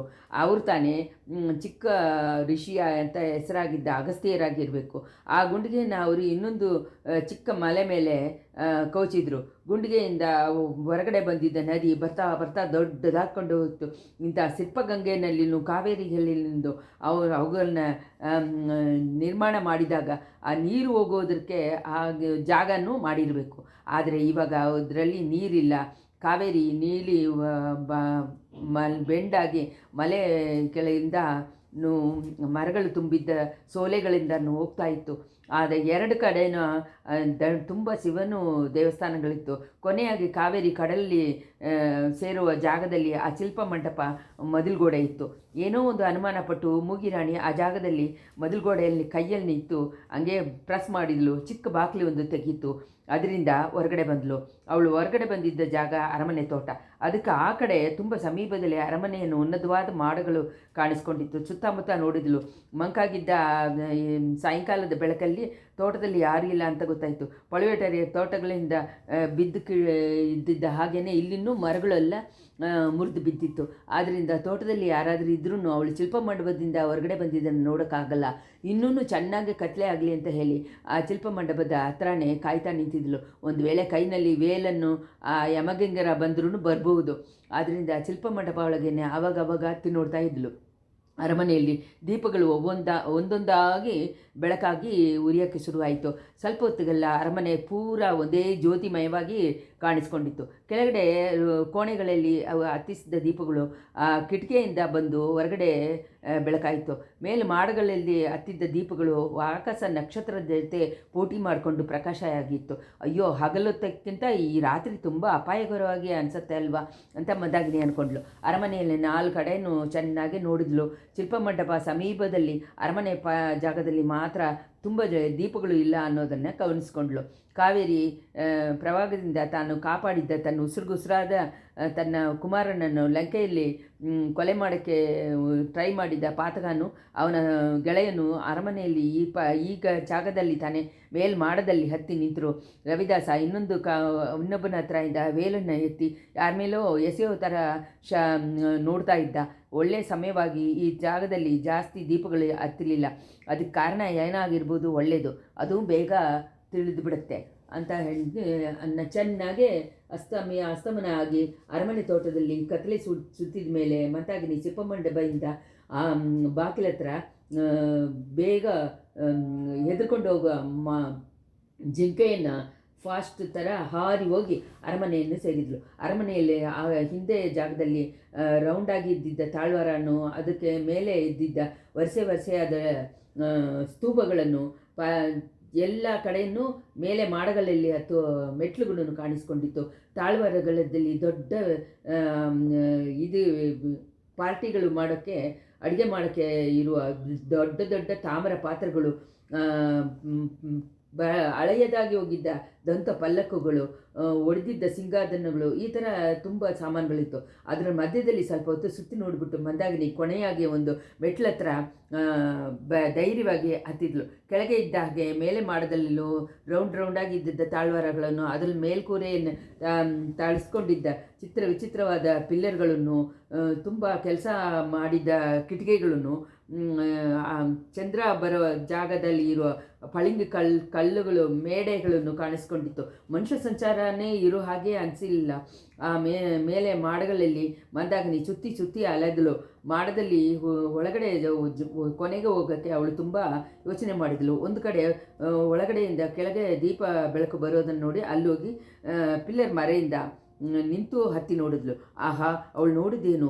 ಆ ನೋಡಿದ ಕಣ್ಣುಗಳನ್ನು ತಿರುಗಿ ಬಿಡಕ್ಕೆ ಆಗದೆ ಇರುವ ಒಂದು ದೃಶ್ಯವನ್ನು ನೋಡಿದ್ಲು. ಒಂದು ವಿಶಾಲವಾದ ಮಂಟಪದಲ್ಲಿ ಮಧ್ಯದಲ್ಲಿ ವಿಚಿತ್ರ ಕೆಲಸಗಳಿಂದ ಮಾಡಿದ್ದ ಮಂಚದಲ್ಲಿ ಒಬ್ಬರು ಸಾರಿದ ಹಾಗೆ ಮಲಗಿದ್ರು. ಅವ್ರನ್ನ ಸುತ್ತಲೂ 4 ಸ್ತ್ರೀಗಳು, 2 ಗಂಡಸರನ್ನು ಆ ಸಮಯ ನಿಂತಿದ್ರು. ಮಲಗಿದವ್ರ ಹತ್ರ ಅವ್ರುಗಳು ಭಯಭಕ್ತಿ ಕೊಂಡವರು ಅಂತ ಹೇಳಿ ಅವರ ಧ್ವನಿಯಿಂದ ಅನಿಸಿತ್ತು, ನೋಟದಿಂದ ಅನಿಸಿತ್ತು. ಸ್ವಲ್ಪ ದೂರದಲ್ಲಿ ಇನ್ನೂ ಸ್ವಲ್ಪ ಮರ್ಯಾದೆಯಾಗಿ ಇರುವ ಕೆಲಸದ ಹುಡುಗಿರು ನಿಂತಿದ್ರು. ಒಂದೇ ಒಂದು ದೀಪ ತಾನೇ ಆ ಮಂಟಪದಲ್ಲಿ ಉರಿತಾ ಇತ್ತು. ಅದನ್ನು ಮಂಚದ ಹತ್ತಿರ ಇದ್ದಿದ್ದ ದೀಪ ಮೇಲೆ ಹಾಕಿಬಿಟ್ಟು ಸಣ್ಣವಾದ ಬೆಳಕನ್ನೇ ತಂದುಕೊಂಡಿತ್ತು. ಸುತ್ತಲೂ ನಿಂತವರುಗಳು ಮೊದಲು ಮಂದಾಗಿನಿ ನೋಡಿದ್ಲು. ಅವ್ರುಗಳು ಒಬ್ಬಳು ತನ್ನ ಉಸಿರಾದ ಸಹೋದರನ ಮಗಳು ಪೂಂಗುಳಲಿ ಅಂತ ತಿಳ್ಕೊಂಡ್ಳು. ಮಿಕ್ಕಿದವ್ರನ್ನ ಅವಳು ಮುಂಚೆ ಕೆಲವು ಸತಿ ಮರೆಯಾದ ಜಾಗದಿಂದ ನೋಡಿದ್ದಾಳೆ. ಆದ್ದರಿಂದ ಅವ್ರುಗಳೆಲ್ಲ ಯಾರು ಅನ್ನೋದು ಅವಳಿಗೆ ಚೆನ್ನಾಗಿ ಗೊತ್ತಿಲ್ಲ. ಸುತ್ತಿ ನಿಂತವ್ರನ್ನ ನೋಡಿಬಿಟ್ಟು ತುಂಬ ಯೋಚನೆಯಿಂದ ಮಂದಾಗಿನಿ ಮಂಚದಲ್ಲಿ ಮಲಗಿದವ್ರನ್ನ ನೋಡಿದ್ಲು. ಅವಳನ್ನ ಮನಸ್ಸು ಒಂದು ಕ್ಷಣ ಸ್ತಂಭಿತ ಆಗಿ ನಿಂತುಬಿಡ್ತು. ಹೌದು, ಅವರೇ ತಾನೆ. ಎಷ್ಟೋ ಯುಗ ಅಂತ ಹೇಳೋ ಹಾಗೆ ಸ್ವಲ್ಪ ತುಂಬ ವರ್ಷಗಳ ಮುಂಚೆ ತನ್ನ ಚಿಕ್ಕ ಹುಡುಗಿಯಾಗಿದ್ದಾಗ ಓಡಿ ಆಡಿ ಕಾಡುಗಳಲ್ಲಿ ತಿರುಗ್ತಾ ಇದ್ದ ಕಾಲದಲ್ಲಿ ಓಡದಲ್ಲಿ ಬಂದು ತನ್ನ ಮನಸ್ಸನ್ನು ಉಸಿರನ್ನು ಕೊಳ್ಳೆಕೊಂಡಿದ್ದ ಮನುಷ್ಯರೇ ಅವರು. ತಾನು ಬಾಳಿದ್ದ ಬೂದತ್ತಿ ಐಲ್ಯಾಂಡನ್ನು ಕೆಲವು ಕಾಲ ಸ್ವರ್ಗಲೋಕವಾಗಿ ಮಾಡಿದ್ದವರು. ದೊಡ್ಡ ಕಪ್ಪಲಲ್ಲಿ ಗುಂಪಾಗಿ ಬಂದವರಿಂದ ಕರ್ಕೊಂಡು ಹೋಗಿಬಿಟ್ಟವರು. ಹೌದು, ಆಗ ಅವರು ಇವಾಗ ಹೇಗೆ ಚೇಂಜ್ ಆಗಿಬಿಟ್ಟಿದ್ದಾರೆ, ಪೂರ್ವಜನ್ಮ ಅಂತ ಹೇಳೋ ಹಾಗೆ. ಆ ದಿನಗಳ ಆಮೇಲೆ ಮಂದಾಗಿನಿ ಅವರನ್ನು ಎಷ್ಟೋ ಸತಿ ಅವರು ಅರಿಯದನೇ ನೋಡಿದ್ದಾಳೆ.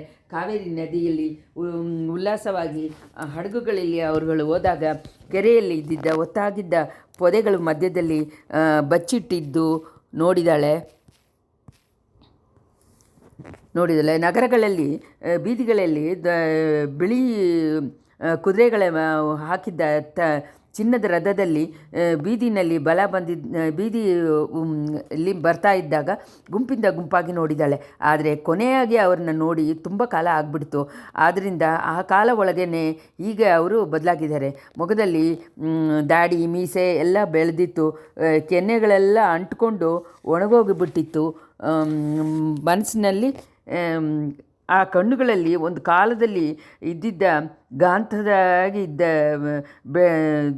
ಶೈನಿಂಗ್ ಎಲ್ಲಿ ಹೋಯಿತು? ದೈವವೇ, ಈ ಥರನೂ ಮನುಷ್ಯರುಗಳು ಮಾರೋದುಂಟ. ಲಂಕೆ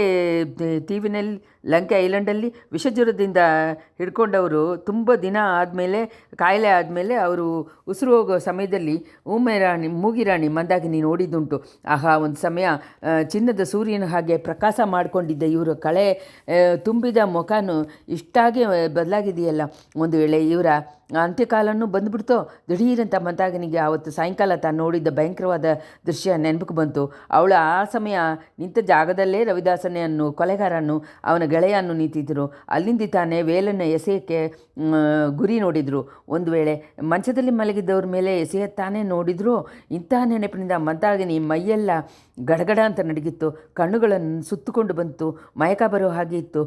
ಪಿಲ್ಲರನ್ನು ಗಟ್ಟಿಯಾಗಿ ಹಿಡ್ಕೊಂಡು ಕಾಲುಗಳನ್ನು ಚೆನ್ನಾಗಿ ಸ್ಟ್ರಾಂಗಾಗಿ ಮಾಡಿ ನಿಂತು ಸಮಾಳಿಸಿಕೊಂಡ್ಳು. ಇಷ್ಟರಲ್ಲೇ 29ನೇ ಸಂಚಿಕೆ ಮುಗಿಯಿತು. ಸಂಚಿಕೆ 30. ಸುಂದರ ಸೋಳ ಚಕ್ರವರ್ತಿಯ ಮನಸ್ಸನ್ನು ಮೈಯನ್ನು ಸ್ವಲ್ಪ ದಿನದಿಂದ ತುಂಬನೂ ಕುಸಿದೋಗ್ಬಿಟ್ಟಿತ್ತು. ಇದು ಬಿರುಗಾಳಿ ಹೊಡೆದಿದ್ದ ದಿವಸ ರಾತ್ರಿ ಅವರು ನಿದ್ದೆನೇ ಮಾಡಿಲ್ಲ ಅಂತ ಹೇಳಿ ಇಳೆ ಪ್ರಾಟಿ ಮುಖ್ಯಮಂತ್ರಿ ಹತ್ರ ಹೇಳಿದ್ದು ಹೆಚ್ಚಾಗಿ ಹೇಳಿದ್ದಲ್ಲ. ಅವತ್ತು ಹಗಲಿನೊತ್ತು ಅವ್ರ ಮನ ಸಂಚಲ ಪಡ್ತಾನೆ ಇತ್ತು. ಹಗಲೊತ್ತು ಹಿಂದೆ ಹಗಲಲ್ಲಿ ಚಿಕ್ಕಪಳ್ಳಿವಟೇರರು ಬಂದು ಅವರ ಸಂಚಲವನ್ನು ಜಾಸ್ತಿ ಮಾಡಿಬಿಟ್ರು. ಮುಖ್ಯವಾಗಿ ಮುಖ್ಯಮಂತ್ರಿ ಅನಿರುದ್ಧರ ಮೇಲೆ ಅವರು ಎಷ್ಟೊಂದೋ ಅಪವಾದಗಳನ್ನು ಹೇಳಿದರು. ಅವರು ತಂಜೆಗೆ ಬಂದಿದ್ದರಿಂದ ಕೋಟೆ ಕೊಳ್ಳೆಗೆ ಜನಗಳು ಬರೋದು ಕಟ್ಟು ತಿಟ್ಟ ಎಲ್ಲ ಮುರಿದೋಗ್ಬಿಟ್ಟಿದೆ ಅಂತ ಹೇಳಿದರು. ಮುಖ್ಯಮಂತ್ರಿನ ನೋಡೋದಕ್ಕೆ ಬರ್ತೀವಿ ಅಂತ ಹೇಳಿ ವ್ಯಾಜದಿಂದ ಕಂಡವ್ರನ್ನು ಕೋಟೆ ಒಳಗೆಲ್ಲ ತೂರ್ತಾ ಇದ್ದಾರೆ ಅಂತಲೂ, ಇದರಿಂದ ಚಕ್ರವರ್ತಿನ ಸೇಫ್ಟಿಗೆ ಭಂಗ ಬರೋ ಹಾಗೆ ಆಗ್ಬೋದು ಅಂತ ಹೇಳಿದರು. ಅಂತ ಎರಡು ತಪ್ಪು ಅಪವಾದಗಳನ್ನು ಕೇಳಿದ ಮೇಲೆ ಚಕ್ರವರ್ತಿ ಅವ್ರಿಗೆ ಹಾಗೆ ನಗೆ ಮಾಡಿಕೊಂಡ್ರು. ಅದನ್ನು ಅವರು ಇಂಪಾರ್ಟೆಂಟಾಗಿ ಅಂದ್ಕೊಂಡಿಲ್ಲ. ಆದರೆ ಮೇಲೇನು ಕಾಲಾಂಧಕಂಡರು ಹೇಳಿದ್ದ ತಪ್ಪುಗಳನ್ನು ಬಗ್ಗೆ ಆ ಥರ ಅಲಕ್ಷ್ಯ ಮಾಡೋಕ್ಕಾಗಲಿಲ್ಲ. ಅವತ್ತು ಹೊರಗಡೆಯಿಂದ ಬಂದಿದ್ದ ಜನಗಳಿಗೂ ವೇಳಕಾರ ಪಡೆಗಳನ್ನು ಬೀದಿಯಲ್ಲಿ ವಿವಾದ ಜಾಸ್ತಿಯಾಗಿ ದೊಡ್ಡ ಕಲವರಾಗಿ ಆಗೋ ಥರ ಪರಿಸ್ಥಿತಿ ಬಂದ್ಬಿಟ್ಟಿದೆ ಅಂತಲೂ, ಅಂಥ ಸಮಯ ಒಳ್ಳೆಯ ಸಮಯವಾಗಿ ತಾವು ಅಲ್ಲಿ ಹೋಗಿದ್ದರಿಂದ ವಿಪರೀತ ಏನೂ ಆಗದೆ ತಡಿಸಿ ಇಬ್ಬರನ್ನು ಸಮಾಧಾನ ಮಾಡಿ ಕಳಿಸಿದ್ದ ಹಾಗೇನೂ ಹೇಳಿದರು. ಮುಖ್ಯಮಂತ್ರಿ ಅನಿರುದ್ಧರು ತನ್ನ ಇದರಲ್ಲಿ ತುಂಬ ಯೋಗ್ಯತೆಯಲ್ಲಿ ತುಂಬ ಒಳ್ಳೆಯವರು ಅಂತ ಹೇಳಿ ನಾಡೆಲ್ಲವ ಪ್ರಸಿದ್ಧವಾಗಿದ್ದೆ. ಅವರ ನಡವಳಿಕೆ ಅದಕ್ಕೆ ಆಪೋಸಿಟ್ ಆಗಿದೆ. ಕೋಡಿಕೆರೆಯಿಂದ ಯಾರೋ ಒಂದು ಸ್ತ್ರೀಯನ್ನು ಬಲವಂತವಾಗಿ ಕೈ ಹಿಡಿದು ಅವರು ಕರ್ಕೊಂಬಂದಿದ್ದಾರೆ ಅಂತ ಅಂದನು. ಪಳುವೂರು ಅರಮನೆ ಪಲ್ಲಕ್ಕನ್ನು ಆಳುಗಳನ್ನು ಈ ಕೆಲಸಕ್ಕೋಸ್ಕರ ಉಪಯೋಗ ಮಾಡಿಕೊಂಡಿದ್ದ ಹಾಗೇನು, ಯಾತಕ್ಕೋಸ್ಕರ ಅನ್ನೋದು ಗೊತ್ತಾಗದೆ ತಾವು ಆಳುಗಳನ್ನು ಪಲ್ಲಕ್ಕನ್ನು ಕಳಿಸಿದ್ದ ಹಾಗೇನು, ಏನಾದರೂ ಅಪಕೀರ್ತಿ ಬಂದರೆ ಅದು ಪಳುವೂರು ಕುಟುಂಬದ ತಲೆ ಮೇಲೆ ಬರುತ್ತೆ ಅಂತಲೂ ಹೇಳಿದರು. ಕೊನೆಯಾಗಿ ಇನ್ನೊಂದು ಸಂದೇಹ ವಾಸ್ತವಾಗಿ ಒಂದು ಸಂಭವವನ್ನು ಹೇಳಿದರು. ದೊಡ್ಡಪಳ್ಳಿವಟೇರ ಅರಮನೆಗೆ ಯಾರೋ ಒಂದು ಮಂತ್ರವಾದಿ ಆವಾಗವಾಗ ಬರೋದು ಬಗ್ಗೆ ನಾನು ವಿಚಾರಕೊಂಡಿದ್ದೆ. ಅವನು ಇಳೆಯರಾಣಿಯನ್ನು ನೋಡೋಕ್ಕೆ ಬರೋ ಹಾಗೆ ಅಂದ್ಕೊಂಡಿದ್ದಿಂದ ಏನು ಆ್ಯಕ್ಷನ್ ತಗೊಳ್ಳದೆ ಯೋಚನೆ ಆಗಿತ್ತು. ಆದ್ರೂ ಆ ಅರಮನೆ ಮೇಲೆ ಒಂದು ಕಣ್ಣು ಇಟ್ಟಿದ್ದ ಹಾಗೆ ನಮ್ಮ ಗೂಢಚಾರಿಯನ್ನು ನೇಮಿಸಿದ್ದೆ. ಇವತ್ತು ಯಾರೋ ಒಬ್ಬನು ಪಕ್ಷಮಂತ್ರಿ ಅರಮನೆ ತೋಟದಲ್ಲಿ ಹಿಂದೆಯಿಂದ ಗೋಡೆ ಹಾರಿ ದೂಕಿದ ಬಗ್ಗೆ ನೋಡಿದ್ದ ಹಾಗೆ ಆ ಗೂಢಚಾರಿ ಬಂದು ಹೇಳ್ದ. ತಕ್ಷಣ ಅವನ್ನ ಕೈ ಹಿಡಿದುಕೊಂಡು ಬರೋಕ್ಕೆ ಕೆಲವು ಆಳುಗಳನ್ನು ಕಳಿಸ್ತೀನಿ. ಅವ್ರುಗಳನ್ನು ಒಬ್ಬನು ಅರಮನೆ ತೋಟದಲ್ಲಿ ಕೈ ಮೈಯುವಾಗಿ ಹಿಡ್ಕೊಂಬಂದರು. ಯಾರು ಅಂತ ನೋಡಿದರೆ ಮುಖ್ಯಮಂತ್ರಿನ ಶಿಷ್ಯ ಆಳ್ವಾರ್ಕಡಿಯಾನ್ ಅಂತ ಗೊತ್ತಾಯಿತು. ಯಾತಕ್ಕೋಸ್ಕರ ಗೋಡೆ ದುಕ್ಕಿ ಬಂದೆ ಅಂತ ಕೇಳಿದ್ದಕ್ಕೆ ಅವನು ಆನ್ಸರ್ ಹೇಳೋಕ್ಕೆ ನೆಗ್ಲೆಕ್ಟ್ ಮಾಡಿಬಿಟ್ಟ. ಮುಖ್ಯಮಂತ್ರಿನ ಆಜ್ಞೆ ಅಂತ ಹೇಳಿದ. ಚಕ್ರವರ್ತಿ ಈ ಥರ ಎಲ್ಲ ಈ ಅನಿರುದ್ಧ ಬ್ರಹ್ಮರಾಯರು ಮಾಡ್ತಾ ಬಂದರೆ ತಂಜೆಕೋಟೆ ಸೇಫ್ಟಿಗೆ ನಾನು ಹೇಗೆ ಜವಾಬ್ದಾರಿ ಹೊತ್ಕೊಳ್ಳೋಕ್ಕಾಗುತ್ತೆ? ನನ್ನ ಅಣ್ಣನೂ ಊರಲ್ಲಿ ಇಲ್ಲದೆ ಇರೋದ್ರಿಂದ ಇದನ್ನೆಲ್ಲ ನಿಮ್ಮ ಕಿವಿನಲ್ಲಿ ಹಾಕಬೇಕಾಗಿತ್ತು. ಈ ಥರ ಚಿಕ್ಕಪಳ್ಳಿವಟರು ಹೇಳಿದ ಮೇಲೆ ಚಕ್ರವರ್ತಿಯ ಮನಸ್ಸಿನಲ್ಲಿ ಸಂಚಲ ಜಾಸ್ತಿ ಆಯಿತು. ಆಗಲಿ, ಇವತ್ತು ಸಾಯಂಕಾಲ ಅನಿರುದ್ಧರು ಇಲ್ಲಿ ಬರ್ತಾ ಇದ್ದಾರೆ, ಅದ್ರ ಬಗ್ಗೆ ವಿಚಾರ ಮಾಡ್ತೀನಿ. ಮುಖ್ಯವಾಗಿ ಕೋಡ್ಕರಿಯಿಂದ ಒಂದು ಹೆಣ್ಣನ್ನು ಬಲವಂತವಾಗಿ ಹಿಡ್ಕೊಂಡು ಹೇಳಿದ್ದ ವಿಷಯ ನನ್ನ ಮನಸ್ಸನ್ನು ತುಂಬ ವೇದನೆ ಉಂಟು ಮಾಡಿದೆ. ಅದು ನಿಜ ತಾನೇ ದಳಪತಿ? ಸ್ವಲ್ಪನೂ ಅನುಮಾನ ಇಲ್ವಲ್ಲ ಅಂತ ಕೇಳಿದರು.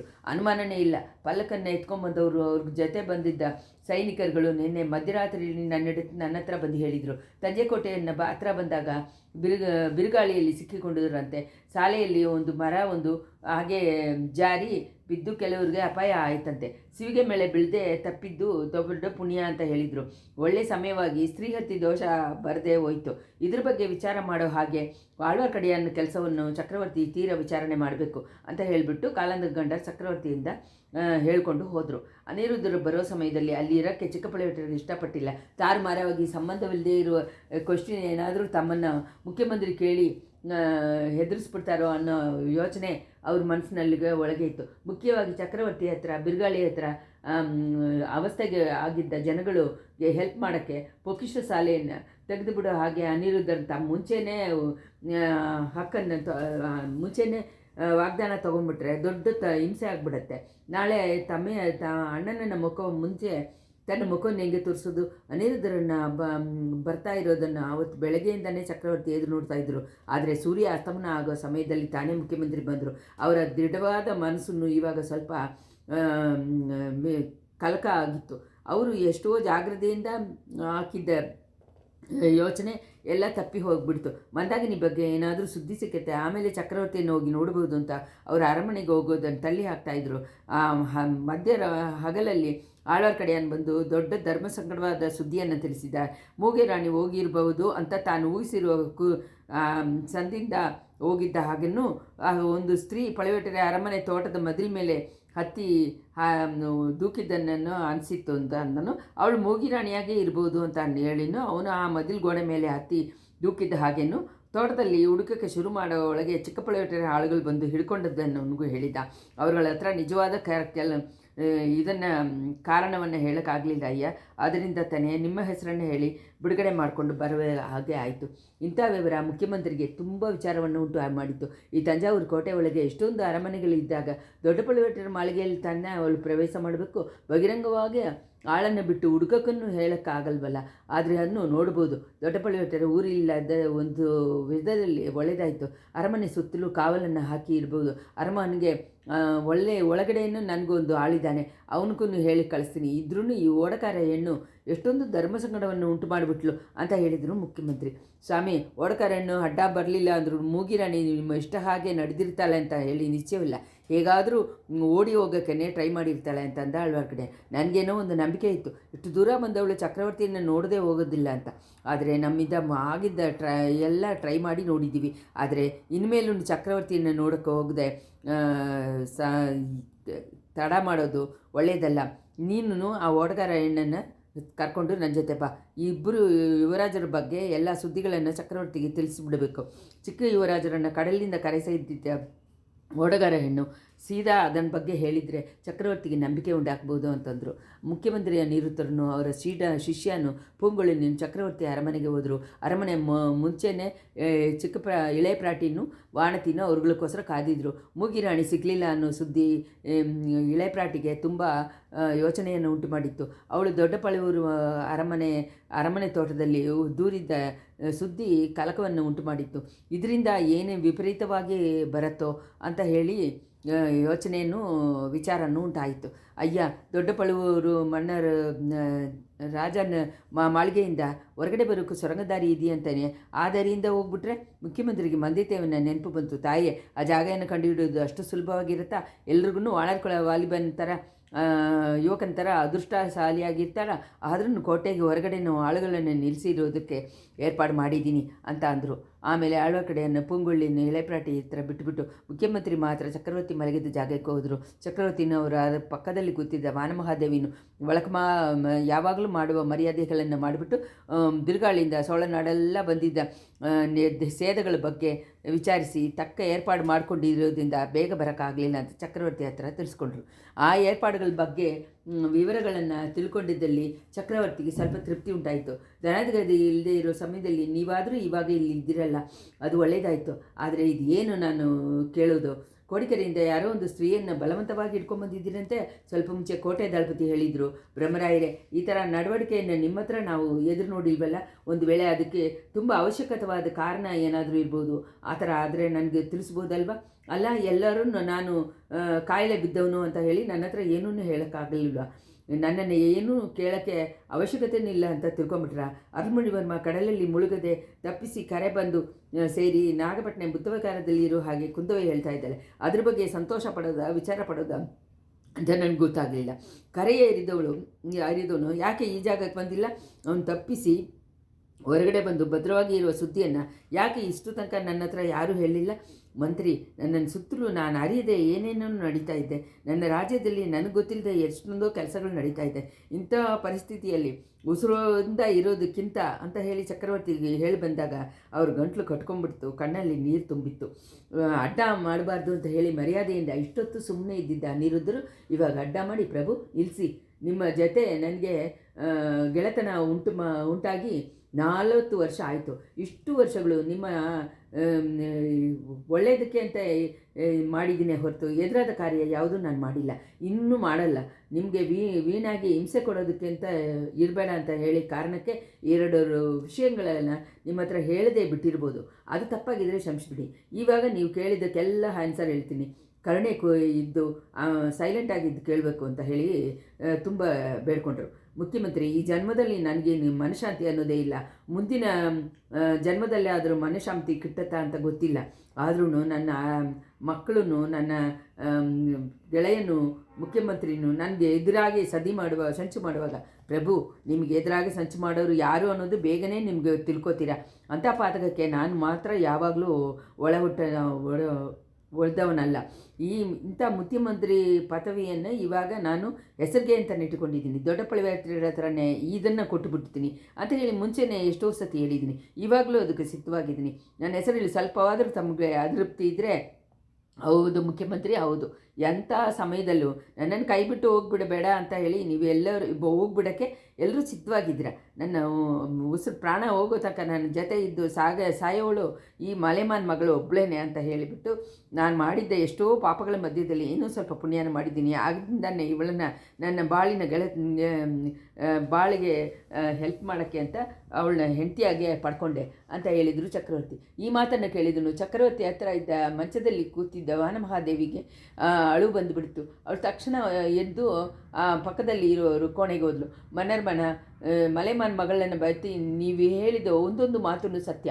ಅವರ ಹೊಟ್ಟೆಯಲ್ಲಿ ಹುಟ್ಟಿದ್ದ ಮಕ್ಕಳನ್ನು ನಿಮ್ಮ ಹತ್ರ ತುಂಬ ವಿಶ್ವಾಸ ಅನ್ನೋ ಭಕ್ತಿನೂ ಕೊಂಡಿದ್ದಾರೆ. ಆದ್ರೂ ನನ್ನ ಮಾತನ್ನು ಅವ್ರುಗಳು ಕೇರ್ ಮಾಡೋದಿಲ್ಲ. ನನ್ನ ಆಂಜೆಗೂ ಅವರು ಬಗ್ಗೋದಿಲ್ಲ. ನನಗೆ ಗೊತ್ತಿಲ್ಲದೆ ಏನೇನೋ ಮಾಡ್ತಾಯಿದ್ದಾರೆ. ನೀವು ಅವ್ರ ಜೊತೆ ಸೇರಿಕೊಂಡಿದ್ದೀರ. ಅರುಳ್ಮೊಳಿವರ್ಮ ಕಡಲಿಂದ ತಪ್ಪಿ ಬದುಕಿ ನಾಗಪಟ್ಟಣ ಬುದ್ಧವಿಹಾರದಲ್ಲಿ ಇರೋದು ನಿಮಗೆ ಮುಂಚೆನೇ ಗೊತ್ತಲ್ವಾ? ಯಾಕೆ ನನ್ನ ಹತ್ರ ಹೇಳಿಲ್ಲ? ಕ್ಷಮಿಸಬೇಕು ಪ್ರಭು. ಆ ವಿವರ ನೆನ್ನೆ ತನಕ ನನಗೆ ನಿಶ್ಚಯವಾಗಿ ಗೊತ್ತಾಗಲಿಲ್ಲ. ಯುವರಾಜನ ಉಸಿರಿಗೆ ಆಪತ್ತು ಬಂದಿರಲ್ಲ ಅಂತ ಮಾತ್ರ ನಾನು ತುಂಬ ಸ್ಟ್ರಾಂಗ್ ಆಗಿದ್ದೆ. ಅವರು ಹುಟ್ಟಿದ ಬಗ್ಗೆ ಕುರಿತು ಜೋಯಿಸರುಗಳು ಹೇಳಿದ್ದೆ ಎಲ್ಲ ಸುಳ್ಳಾಗಲ್ಲ ತಾನೇ ಮುಖ್ಯಮಂತ್ರಿ? ಜೋಯಿಸ ಶಾಸ್ತ್ರಗಳಿಂದ ಬರೋ ತಪ್ಪುಗಳಿಗೆ ಕೊನೆಯೇ ಇಲ್ಲ. ಈ ರಾಜ್ಯದಲ್ಲಿ ಜೋಶಿಯರೆಲ್ಲರನ್ನ ಹೊರಗಡೆ ತಳ್ಳಿಬಿಡಬೇಕು ಅಂತ ಅಂದ್ಕೊಂಡಿದ್ದೀನಿ. ಅರುಳ್ಮೊಳಿ ಜಾತಕ ಬಗ್ಗೆ ಜೋಶಿಗಾರಿಗೆ ಹೇಳಿರೋದನ್ನು ಇಟ್ಕೊಂಡಿದ್ದಾನೆ. ನಾನು ಉಸಿರೋಡಿರುವಾಗಲೇ ಅವನು ನನ್ನ ಸಿಂಹಾಸನದಲ್ಲಿ ಹತ್ತಿದ್ಬಿಡೋಕ್ಕೆ ಎಲ್ಲರೂ ಪ್ರಯತ್ನ ಪಡ್ತಾ ಇದ್ದಾರೆ. ನೀರು ಅವ್ರುಗಳನ್ನ ಸೇರಿರ್ತಾನೆ. ಸತ್ಯವಾಗಿ ಇಲ್ಲ ಪ್ರಭು. ಅದಕ್ಕೆ ಮಾರಾಗೆ ಯುವರಾಜ ಸ್ವಲ್ಪ ಕಾಲದಲ್ಲಿ ಈ ಸೋಳನಾಡಿನೊಳಗೆ ಬರದೇ ಇರೋದೇ ಒಳ್ಳೆಯದು ಅಂತ ನಾನು ಅಂದ್ಕೊಂಡಿದ್ದೀನಿ. ಲಂಕೆಗೆ ಹೋಗಿದ್ದಾಗ ಯುವರಾಜರ ಹತ್ರ ಆ ಥರನೇ ಹೇಳ್ಬಿಟ್ಟು ಬಂದಿದ್ದೀನಿ. ಆದರೆ ನಾನು ಈ ಕಡೆ ಬಂದ ತಕ್ಷಣ ಪಳವೇಟೆಯರುಗಳ ಆಳುಗಳು ಯುವರಾಜರನ್ನು ಸೆರೆ ಮಾಡ್ಕೊಂಡು ಬರೋಕ್ಕೆ ಲಂಕೆಗೆ ಹೋಗಿದ್ದಾರೆ. ನೀವೂ ಅದಕ್ಕೆ ಸಮ್ಮತಿ ಕೊಟ್ಟಿದ್ದೀರ. ಈ ಸುದ್ದಿ ನಗರವೆಲ್ಲ ಹರಳಿಸಿಬಿಟ್ಟಿದ್ದರಿಂದ ಜನಗಳು ಪಳವೇಟೆಯರ ಮೇಲೆ ಮುಂದೆ ಕೋಪ ಹೋಗಿದ್ದಾರೆ. ಅವರುಗಳು ತಾನೇ ಯುವರಾಜರನ್ನ ಹತ್ತಿಸ್ಬಂದ ಕಪ್ಪಲನ್ನು ಬೇಕು ಅಂತ ಕಡಲಲ್ಲಿ ಮುಳುಗಡಿಸಿಬಿಟ್ಟಿದ್ದ ಹಾಗೆ ಜನದಲ್ಲಿ ಮಾತಾಯಿದೆ. ಸುಳ್ಳು ಮುಖ್ಯಮಂತ್ರಿ, ಸುಳ್ಳು, ಎಲ್ಲ ಶುದ್ಧ ಸುಳ್ಳು. ಪಾರ್ಥಿಪೇಂದ್ರ ಪಲ್ಲವ ನನ್ನ ಹತ್ರ ಎಲ್ಲ ಹೇಳಿಬಿಟ್ಟ. ಪಳವೇಟೆಯರು ಕಳಿಸಿದ ಕಪ್ಪಲಲ್ಲಿ ಯುವರಾಜ ಬರಲಿಲ್ಲ. ಪಾರ್ಥಿಪೇಂದ್ರನ ಕಪ್ಪಲನ್ನೇ ಬಂದ. ದಾರಿಯಲ್ಲಿ ಬೇಕು ಅಂತ ಹೇಳಿ ಸಮುದ್ರದಲ್ಲಿ ಹಾರಿದ. ಇನ್ನೊಂದು ಉರಿದಿದ್ದ ಕಪ್ಪಲಿಂದ ಇದ್ದಿದ್ದೆ. ಯಾರೋ ಒಬ್ಬನನ್ನು ಕಾಪಾಡೋದಕ್ಕೆ ಯಾಕೆ ಅಂತ ಹೇಳಿ ಪಾರ್ಥಿಪೇಂದ್ರನ ತಡಿಸನ್ನು ಕೇಳಿದೆ. ಗೊಂದಲ ಆಗಿದ್ದ ಕಡಲಲ್ಲಿ ದೂಕಿದ್ದ. ಇವಾಗ ಯೋಚನೆ ಮಾಡುವಾಗ ಎಲ್ಲನೇ ಸುಳ್ಳಂತಾನು, ನನ್ನ ಏಮಾರಿಸೋದಕ್ಕಾಗ ಮಾಡಿದ್ದ ಸಂಚು ಅಂತಾನು ನನಗೂ ಅನ್ನಿಸ್ತಾ ಇದೆ. ಆದ್ದರಿಂದ ಇಂಥ ಪರಿಸ್ಥಿತಿಯಲ್ಲಿ ಕುಂದವೇನು ಇದರಲ್ಲಿ ಸೇರಿದ್ದಾಳೆ ಅನ್ನೋದನ್ನು ನೆನೆಸ್ಕೊಳ್ಳುವಾಗ ನನಗೆ ತುಂಬ ವೇದನೆ ಜಾಸ್ತಿ ಆಗಿಬಿಟ್ಟಿದೆ. ಈ ಲೋಕವೇ ನನಗೆ ಎದುರಾಗಿ ಹೋದ್ರೂ ಕುಂದವೈ ಮಾತ್ರ ನನ್ನ ಜೊತೆ ಇರ್ತಾಳೆ ಅಂತ ಅಂದ್ಕೊಂಡಿದ್ದೆ. ಒಂದು ಅಪ್ಪನಿಗೆ ತನ್ನ ಮಗಳ ಹತ್ರ ಸಾಧಾರಣವಾಗಿ ಹೇಳೋಕ್ಕೆ ಆಗದೆ ಇರೋದ ಯೋಚನೆ ಮಾಡೋ ಥರ ಎಲ್ಲ ಚರಿತೆಗಳನ್ನು ನಾನು ಅವಳ ಹತ್ರ ಹೇಳಿದ್ದೆ. ರಾಜ ಲೇಪ್ರಾಟಿ ನಿಮಗೆ ಎದುರಾಗಿ ಸಂಚು ಮಾಡೋದಾಗಿದ್ದರೆ ಲೋಕವೇ ಹೇಳಿದ್ರು ನಾನು ನಂಬೋದಿಲ್ಲ, ನೀವು ನಂಬಬಾರ್ದು. ಇಳೆಪ್ರಾಟಿ ಒಂದು ವಿಷಯವನ್ನು ನಿಮ್ಮ ಹತ್ರ ಹೇಳಿಲ್ಲ ಅಂದರೆ ಅದಕ್ಕೆ ಕಾರಣ ಅವಶ್ಯ ಇರಬೇಕು. ಚಿಕ್ಕ ಯುವರಾಜ ತಮ್ಮ ಸ್ನೇಹಿತರನ್ನು ಕಾಪಾಡೋದಕ್ಕೋಸ್ಕರ ಕಡಲಲ್ಲಿ ದೂಕಿದಲ್ಲಿ ಸುಳ್ಳು ಏನೂ ಇಲ್ಲ. ಯುವರಾಜರನ್ನ ಅವರ ಸ್ನೇಹಿತರನ್ನು ಕಡಲಿಂದ ಕಾಪಾಡಿ ಕರೆಸೇರಿಸಿದ್ದ ಓಡಗಾರ ಹೆಣ್ಣು ಇದು ಪಕ್ಕದಲ್ಲಿ ಕೋಣೆಯಲ್ಲಿದ್ದಾಳೆ. ಲಂಕೆಯಲ್ಲಿ ನಡೆದಿದ್ದೆ ಎಲ್ಲ ಸೀದಾ ನೋಡಿ ತಿಳ್ಕೊಂಡವಳು. ರಾಜ ಅವರನ್ನು ಕರ್ಕೊಂಬರಲ್ಲ ಅಂತ ಹೇಳಿದರು ಅನ್ನೋದಿದ್ದರು. ಚಕ್ರವರ್ತಿ ತುಂಬ ಇಂಟ್ರೆಸ್ಟಿಂದ ಹಾಗೇನಾ, ತಕ್ಷಣ ಅವಳನ್ನ ಕರೀರಿ ಮುಖ್ಯಮಂತ್ರಿ, ಕೋಟಿಕೆರೆಯಿಂದ ನೀರು ಬಲವಂತವಾಗಿ ಹಿಡ್ಕೊಂಬಂದಿದ್ದ ಹೆಣ್ಣು ಅವಳೇನಾ ಅಂತಂದರು. ಪಳವೇಟೆಯ ಪಲ್ಲಕ್ಕಿನಲ್ಲಿ ಬಂದಿದ್ದ ಹೆಣ್ಣೇನೆ ಪಕ್ಕದ ಕೋಣೆಯಲ್ಲಿ ಕಾದಿದ್ದಾಳೆ, ಇದು ಕರೀತೀನಿ ಅಂತ ಅನಿರುದ್ಧರ್ ಹೇಳಿ ಕೈಯನ್ನು ತಟ್ಟಿದ ತಕ್ಷಣ ಪೂಂಗುಳನ್ನು ಆಳ್ವಾಳ್ ಕಡೆಯನ್ನು ಒಳಗಡೆ ಬಂದರು. ಇಷ್ಟರಲ್ಲಿ 30ನೇ ಸಂಚಿಕೆ ಮುಗಿ